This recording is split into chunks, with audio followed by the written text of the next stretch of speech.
कुल मिलाकर I love Mohammad के नाम पर जो मुसलमानों को भड़काने का प्रयास हुआ, जो विवाद हुआ, वो अभी तक रुकने का नाम नहीं ले रहा। यूपी से लेकर महाराष्ट्र तक आज क्या हुआ है, योगी रौद्र रूप क्यों दिखा रहे हैं, मौलाना तौकीर रजा का क्या हुआ, क्या पुलिस को जान से मारने की साजिश थी बरेली में, सब बताऊंगा। 26 सितंबर को बरेली में आई लव मोहम्मद के नाम पर जमकर बवाल हुआ था।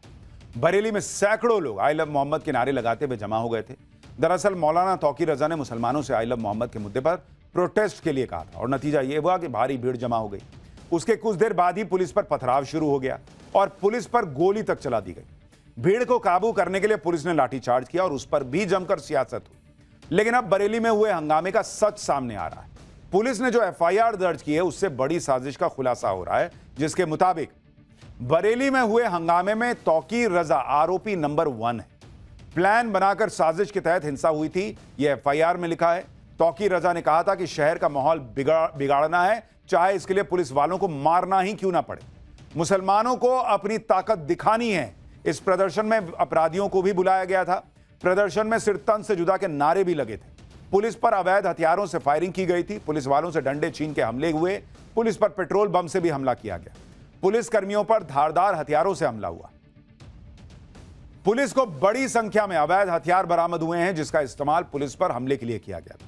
पुलिस के मुताबिक यह सब माहौल खराब करने की साजिश थी। लेकिन मौलाना तौकीर रजा भूल गए कि यूपी में किसका शासन है। पुलिस के मुताबिक बरेली में हंगामे और हिंसा का मुख्य आरोपी मौलाना तौकीर रजा ही है। लोगों को भड़का के अपनी राजनीति चमकाने के लिए मौलाना तौकीर रजा ने यह सब किया था। बरेली हिंसा के लिए कितने बड़े स्केल पर प्लानिंग की गई थी, सूत्रों के हवाले से जो खबर आ रही है वो आपको बताता हूं।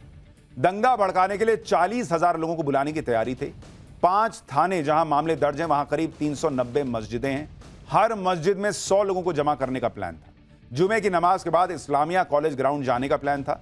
इस्लामिया ग्राउंड से हिंसा भड़काने की साजिश थी। व्हाट्सएप के जरिए लोगों को भड़काया गया। पुलिस को 5 व्हाट्सएप ग्रुप और एक फेसबुक पेज का पता चला है, जिसके जरिए लोगों को बुलाया और भड़काया गया।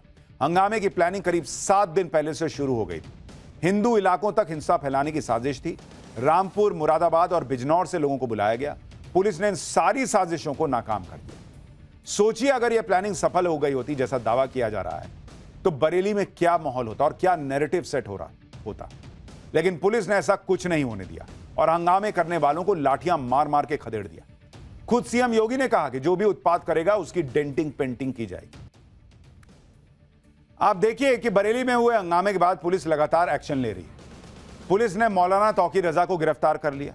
तौकीर रजा के करीबी नदीम को भी गिरफ्तार किया गया है। मौलाना तौकीर रजा से जुड़े 2 बारात घर सील कर दिए गए हैं। हिंसा के आरोपियों पर संपत्तियां जब्त करने की कार्रवाई शुरू हो रही है। मौलाना तौकीर समेत अब तक 55 लोग गिरफ्तार हो चुके हैं। पुलिस के इस एक्शन के बाद अब आरोपियों के सिर से माहौल खराब करने का भूत उतर चुका है। इन आरोपियों को समझ आ रहा है कि अब उनके साथ क्या होने वाला है, इसलिए अब ये माफी मांग रहे हैं। सुनिए जरा इन लोगों को।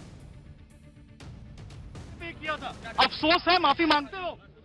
अफसोस है आप लोगों को? गलती हो गई हमसे सर, माफी मांग रहे हो? हमसे गलती हो गई।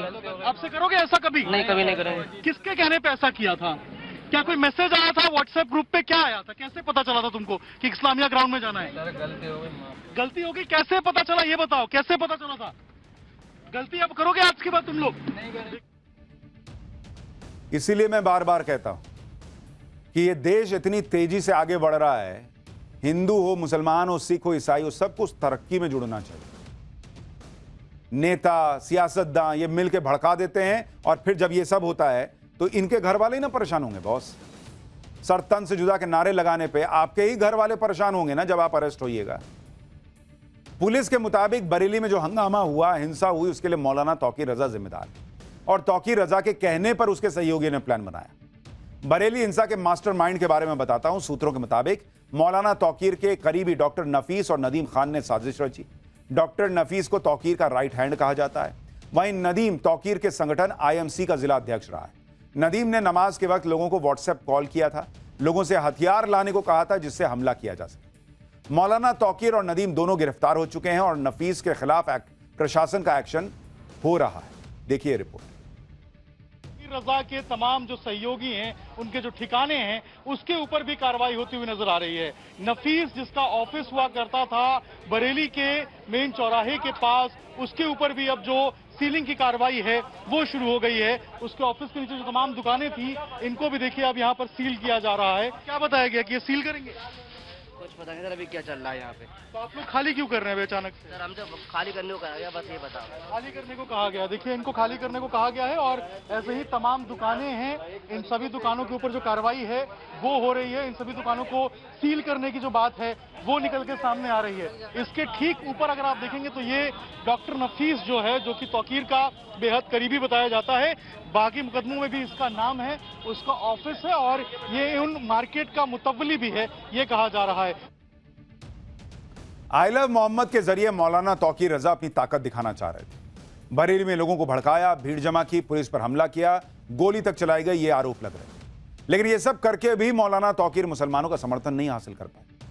बरेली के मुसलमानों का साफ कहना है कि अगर इजाजत नहीं थी तो प्रदर्शन नहीं करना चाहिए था, और अब सरकार जो कर रही है वो ठीक कर रही है, ये बरेली के मुसलमान कह रहे हैं। योगी सरकार से ये गुजारिश है कि बस बेकसूरों पे किसी तरह का कोई जुल्म ना हो, बाकी जो दोषी हैं उन पे कड़ी से कड़ी कार्रवाई हो। हमारे संविधान के दायरे में रह के कोई भी बात कही जाए तो बेहतर है, और जब प्रशासन किसी चीज को मना करता है तो कोई ना कोई बात होती है, तो उसकी बात भी मानना चाहिए हमें कहीं ना कहीं। अगर जो प्रशासन जिसकी आपको इजाजत नहीं देता तो वो चीजें आपको नहीं करना चाहिए, जिससे आम लोगों को कोई समस्या हो, कोई दिक्कतें हो। डीएम ने जब उस चीज को अनुमति नहीं दी है उस चीज को, तो वो चीज नहीं करनी चाहिए, चाहे वो 5% हो या 10% लोग करें, किसी को नहीं करनी चाहिए जो कराया गया है इसके अंदर। आई लव मोहम्मद का विवाद तो अब स्कूलों तक भी पहुंच गया है। यूपी के सीतापुर में एक स्कूल में बच्चों से आई लव मोहम्मद लिखवाने की घटना का खुलासा हुआ। अमर बापू शिक्षा निकेतन स्कूल में स्लोगन प्रतियोगिता का आयोजन किया गया और टीचर ने बच्चों से कॉपी पर आई लव मोहम्मद लिखने को कहा। हिंदू मुस्लिम सभी छात्रों से आई लव मोहम्मद का स्लोगन लिखवाया गया। इसके बारे में जब बच्चों ने अपने घर में बताया तो हंगामा हो गया। स्कूल में बच्चों से आई लव मोहम्मद लिखवाने के मामले पर विवाद खड़ा हो गया। बड़ी संख्या में हिंदू संगठनों के लोग स्कूल के बाहर पहुंचे और एक्शन की मांग की। विवाद बढ़ा तो प्रशासन ने स्कूल को 3 दिन के लिए बंद कर दिया। इसके अलावा पुलिस ने मामले में केस भी दर्ज किया। स्कूल प्रबंधक समीउद्दीन उर्फ शौकत के खिलाफ केस हुआ है। प्रधान प्रतिनिधि नईमुद्दीन के खिलाफ भी केस दर्ज किया गया है। स्कूल के 2 शिक्षकों के खिलाफ भी केस दर्ज हुआ है। स्कूल के बच्चों ने कहा कि साहिबा मैम ने स्लोगन नहीं लिखने पर सजा देने की बात कही थी। अब पुलिस पूरे मामले की जांच कर रही है। आई लव मोहम्मद को लेकर कानपुर से लेकर बरेली और सीतापुर तक हंगामा चल रहा है और हर जगह कानून के मुताबिक एक्शन हो रहा है।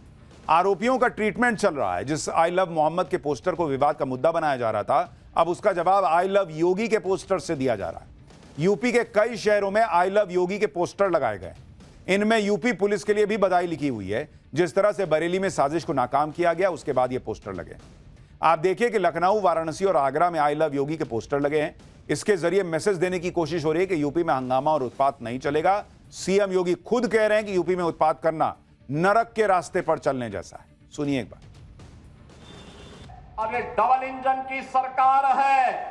अगर बेटी की सुरक्षा पे हाथ डालने का प्रयास किया, व्यापारी के प्रतिष्ठान में आग लगाने का प्रयास किया, उत्साह और उमंग के उत्सव में कहीं पर अगर अराजकता पैदा करने का और उपद्रव पैदा करने का कुत्सित प्रयास किया, तो मान करके चलिए ये रास्ता उनका सीधे नरक में जाने का होगा, सीधे नरक में। यानी योगी राज में उपद्रवियों का ऐसा इलाज हो रहा है जो उन्होंने भी सोचा ना होगा। और अब वक्त है हमारे खास सेगमेंट सोचा है कभी का, जिसमें वो सवाल जो आपके दिमाग की बत्ती जला दे। आज आपको बताते हैं कि किसी को उबासी लेता हुआ, यानी यौन करता हुआ देखकर, जमाई लेता देखकर सामने वाले को उबासी क्यों आने लगती है।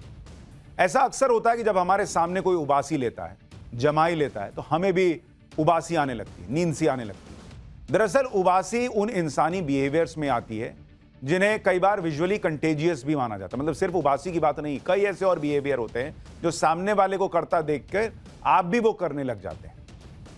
लेकिन ये होता क्यों है? ऐसा हमारे दिमाग में मौजूद मिरर न्यूरॉन्स की वजह से होता है। मिरर न्यूरॉन्स हमारे सामने हो रही चीज को हूबहू कॉपी करने का सिग्नल और कमांड देते हैं। नाम में ही देख रहे हैं मिरर है, तो मिरर में कोई चीज आपकी रिफ्लेक्ट होती है, तो वैसे ही सामने वाले को देखा, वो रिफ्लेक्ट हो गया और वहां से मैसेज आया कि भाई यही तुम भी करो। जैसे ही सामने कोई उबासी लेता है, मिरर न्यूरॉन्स एक्टिवेट हो जाते हैं। और हमें भी उबासी लेने का ऑटोमेटिक कमांड देते हैं कि भाई तेरे को भी नींद आ रही है, थकान हो रही है, तू भी जमाई ले। उबासी लेने की इच्छा करीब 6 गुना बढ़ जाती। ऐसा नहीं कि केवल इस तरह से सिर्फ उबासी फैलती है, हंसना, कई बार नहीं होता सामने वाला हंसा तो आपको भी देख के हंसी आने लगती है, खुजली, सामने वाला खुजाएगा आपको भी खुजली होगी, इमोशनल हो जाना, ये सब विजुअली कंटेजियस होते हैं और ये सारे जो हैं वो मिरर न्यूरॉन्स की वजह से होते हैं।